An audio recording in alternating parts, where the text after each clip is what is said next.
స్నేహితులారా, ఈ సమయాన్ని బట్టి దేవునికి వందనాలు తెలియజేస్తూ ఉన్నాను. ప్రేమపూర్వకముగా మిమ్మల్ని అందరినీ వాక్య ధ్యానంలోనికి ఆహ్వానిస్తూ ఉన్నాను.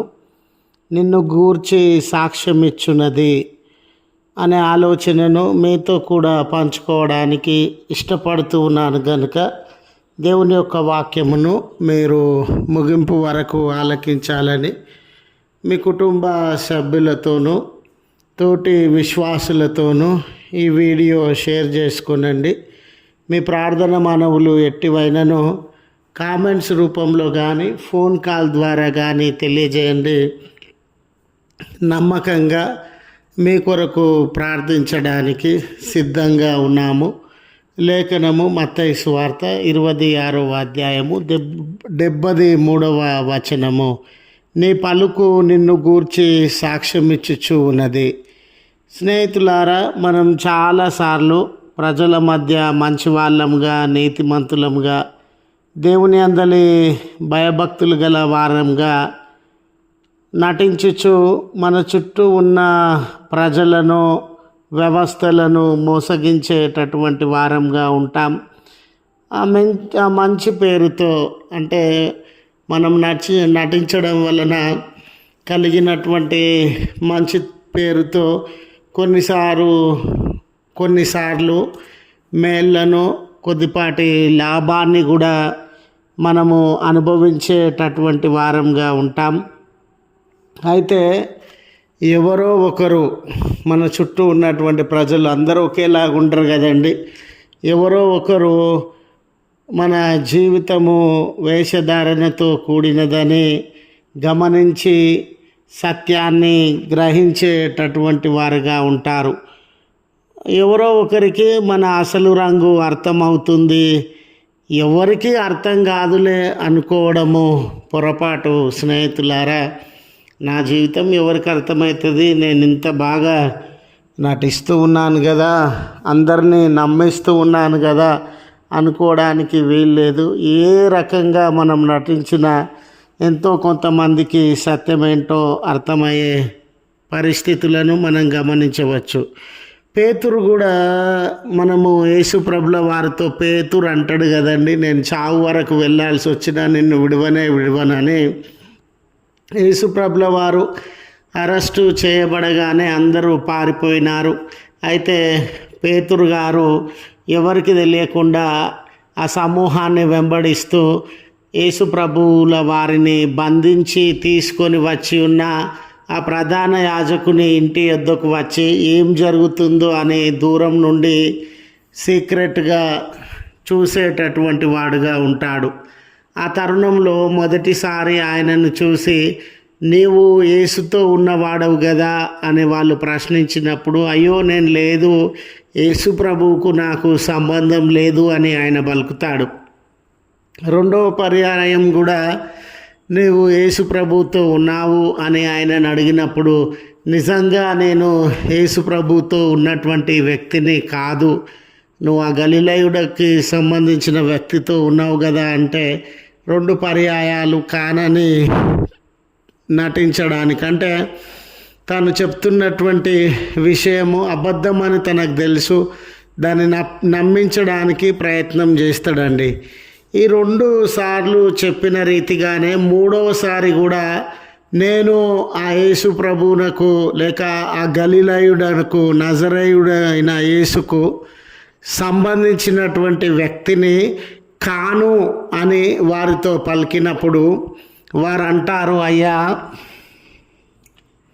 నీ నోటి మాటనే నీవు గలిలయుడవని, నజరేతు వాడవని, యేసుతో ఉన్నటువంటి వాడవని సాక్ష్యం ఇస్తూ ఉంది. నువ్వు అబద్ధం ఆడాల్సినటువంటి అవసరం లేదు. ఎందుకంటే నీ నోటి మాటనే నువ్వు ఎవరివో, ఏ ప్రాంతం నుండి వచ్చినటువంటి వాడవో, ఎవరి సహవాసంలో ఉండినటువంటి వాడవో అని సత్యము ఏమిటో, అబద్ధము ఏమిటో ఆయన ముందు అక్కడ ఉన్నటువంటి వ్యక్తులు బయలుపరిచేటటువంటి వారుగా ఉన్నారు. స్నేహితులారా, మన జీవితాలలో కూడా మనం ఎంత జాగ్రత్తగా ఉన్నా కొన్నిసార్లు మన నోటి మాటను బట్టి, మరి కొన్నిసార్లు మన ప్రవర్తనను బట్టి, మన ప్రవర్తననే వారికి తెలియజేస్తుంది మనము ఎలాంటి వారమనే సత్యాన్ని. మన నోటి మాటనే వారికి తెలియజేస్తుంది మనము ఎలాంటి వారమనే సత్యాన్ని. ఈ భాగంలో కూడా పేతురు నోటి మాట తన ఏ స్థలం నుండి వచ్చి ఉన్నాడో వారికి సత్యాన్ని తెలియజేసేటటువంటిదిగా ఉండింది. మరి నోటి మాట అంటే ఇక్కడ అర్థం ఏమిటి స్నేహితులారా అని మనము పరిశోధించినట్లయితే, లాంగ్వేజ్లో ప్రతి భాషలో కూడా మాండలికం ఉంటుందండి. ఇప్పుడు తెలుగు భాషనే చూడండి, ఆంధ్ర ప్రాంతానికి సంబంధించినటువంటి వారు ఒకలాగా, తెలంగాణ ప్రాంతానికి సంబంధించినటువంటి వారు ఒకలాగా, అంటే మాండలికాలు వేరువేరుగా ఉంటాయి కదండి. ఒకే భాష అయినా కూడా పేతురు కూడా గలిలయ ప్రాంతానికి చెందినటువంటి వాడు కనుక ఆయన అరమేయ మాట్లాడినప్పటికీ, గ్రీకు మాట్లాడినప్పటికీ యాక్సెంట్ అంటాం కదండి, మాండలికం, ఆ మాండలికము వేరుగా ఉంటుంది. ఈ యూదయ ప్రాంతంలో నివసించేటటువంటి ప్రజల యొక్క మాండలికము మరొక రకంగా ఉంటుంది. ఆయన మాండలికాన్ని బట్టి, ఆ లాంగ్వేజ్లో ఉన్నటువంటి యాక్సెంట్ను బట్టి వాళ్ళు గుర్తించినారు, ఈయన యూదయ ప్రాంతానికి సంబంధించినటువంటి వాడు కాదు. యేసు ప్రభువుకు అభిమానులున్నా లేక యేసు ప్రభువును వెంబడించే వ్యక్తులున్నా గలిలయ ప్రాంతానికి సంబంధించినటువంటి వాడని. ఈ స్నేహితులారా, మరి ఈ పేతురు జీవితము, మరి ముఖ్యంగా ప్రభుల వారు అరెస్టు చేయబడిన సందర్భంలో ఈ సత్యాన్ని మనము గుర్తించక తప్పదు. మనము ఎంత మంచివారముగా, నీతిమంతులముగా, దేవుని అందలి భయభక్తులు కలిగినటువంటి వారంగా నటించినా అది కొంతకాలము ప్రయోజనకరం అవుతా ఉందేమో కానీ ఆ సత్యం అనేది బయటకు రాకుండా ఉండదు. మనము ఎంతో కాలము జనాన్ని కానీ, ఎంతో కాలము దేవుణ్ణి కానీ మోసగించలేమండి.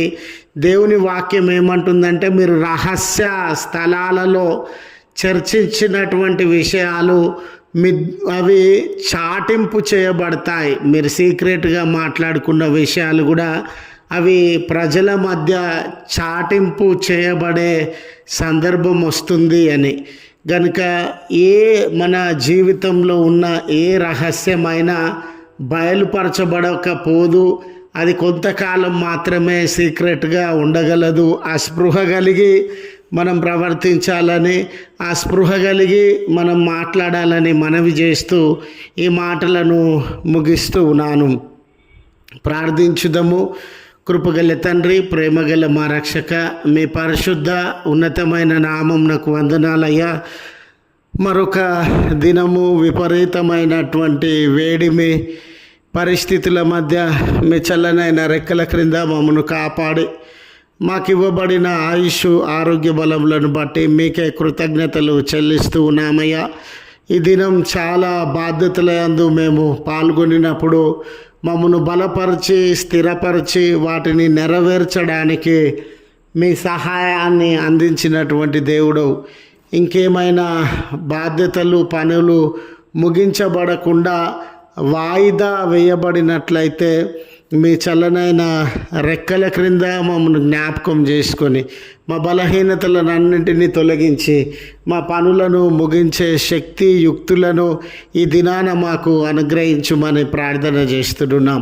మాతో ఉండువాడవు, మమ్మను బలపరచువాడవు, మా బలహీనతలన్నింటినీ దూరపరిచే దేవుడవు గనుక ఏ కుమారుడు, ఏ కుమార్తె ఈ ప్రార్థనలో ఏకీభవించచ్చు, దేవా విమోచించవా, దేవా స్వస్థపరచవా, దేవా బంధకములను తొలగించవా, దేవా ఈ శోధనల నుండి మాకు విడుదలను అనుగ్రహించవా అనే మొరలు సలుపుచు ఉన్న బిడ్డ మొరలను ఆలకించి విడుదలను అనుగ్రహించుమని ఏకీభవించుచున్న కుటుంబములను, వ్యక్తులను మీ కృపలో జ్ఞాపకం చేసుకొని దీవెనలతో నింపుమని, జన్మదినాన్ని, వెడ్డింగ్ యానివర్సరీస్ని జరిగించుకొనుచు ఉన్న బిడ్డలను ఆశీర్వదించి గడిచిన కాలమంతా కాపాడినారు. రానున్న కాలం అంతటిలో మీ కాపుదలలో వారిని దర్శించుమని, దయగల తండ్రి, దినము మీ చల్లనైన రెక్కల క్రింద మమ్మల్ని అందరినీ భద్రపరిచి నడిపించుమని